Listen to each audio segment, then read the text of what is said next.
What's up, everyone? Welcome to the November 12th edition of the NBA Injury Report brought to you by BetMGM. I'm your host, Adam Scherer. You can follow me on Twitter at ShipMyMoneyDFS. We have a 6-game NBA slate to look at tonight. But first, be sure to click the link in the description below, sign up and make a deposit at BetMGM, place a real money wager, and receive a risk-free first bet of up to $1,000 in addition to 2 free months of Stokastic Plus Platinum. Be sure to click that link below to take advantage. Now, even though it is only a 6-game slate, we do have a lot of injury news that we're waiting on. Starting with the Boston Celtics, Jaylen Brown is questionable. Malcolm Brogdon and Al Horford have already been ruled out.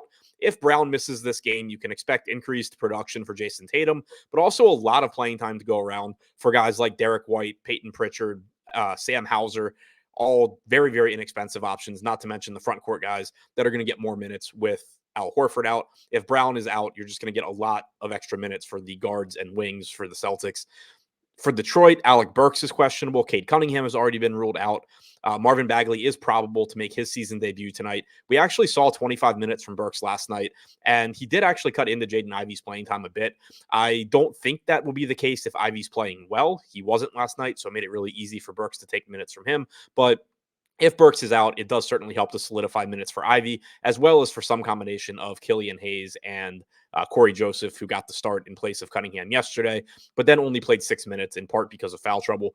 For the Toronto Raptors, Fred VanVleet is questionable. Pascal Siakam is still out. If VanVleet were to miss this game, we may get it, or we probably get a spot start from one of Delonto Banton or Malachi Flynn. They would, whichever of them is starting, would look like a reasonable value option. But you would also get increased productivity from Gary Trent Jr., Scotty Barnes, and OG Anunoby. For the Philadelphia 76ers, DeAnthony Melton and Paul Reed are both questionable. Reed doesn't have much of an impact on anything. If he doesn't play, it'll just be Montrezl Harrell. Melton has a bigger impact because he has been playing around 30 minutes a game. He hasn't been producing when he's played with Joel Embiid on the floor, but still getting a lot of minutes. So that would open the door for more playing time for Sixers reserves. The issue is that could mean Matisse Thybulle, who's basically a fantasy zero. If it were to be Furkan Korkmaz or Shake Milton, then those guys start to look interesting. So it would kind of depend on, or it would heavily depend on who the Sixers use to replace Melton in the starting lineup.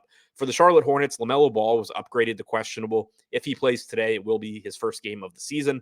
Not sure if that means he will come off the bench or start. We'll have to keep an eye on that. Dennis Smith Jr., also questionable.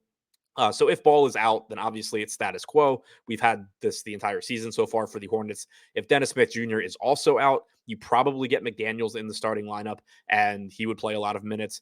If Ball and Smith are out, you also just get even more Terry Rozier, even more Kelly Oubre from a scoring standpoint. For the Miami Heat, Dwayne Dedmon is questionable, and Tyler Hero remains questionable. Hero has missed the last couple of games for Miami. You once again would probably get Max Strus in the starting lineup. It would mean increased playing time for Strus and Caleb Martin, also increased playing time for Gabe Vincent and Duncan Robinson, in addition to increased productivity for Adebayo, Butler, and Lowry. If Dedmon misses this game, it shouldn't have too much of an impact other than potentially giving Bam Adebayo a couple of more minutes. And for the Portland Trailblazers, Yusuf Nurkic remains questionable. Shadon Sharp is questionable, and Keon Johnson is questionable. All three missed their last game. If Nurkic is out, we should see Drew Eubanks in the starting lineup playing pretty healthy minutes again. He's played 22 minutes and 27 minutes in his 2 starts. Outside of that, it shouldn't have too much of an impact. If all 3 guys are out, then you do probably get increased playing time for Justice Winslow as well. So to recap, the injury news that we are still waiting on, Jaylen Brown is questionable for the Celtics. Alec Burks questionable for the Pistons. Fred VanVleet questionable for the Raptors. DeAnthony Melton and Paul Reed questionable for the Sixers. LaMelo Ball and Dennis Smith Jr. both questionable for the Hornets. Dwayne Dedmon and Tyler Hero are questionable for the Heat. And Yusuf Nurkic, Shadon Sharp, and Keon Johnson are all questionable for the Trailblazers.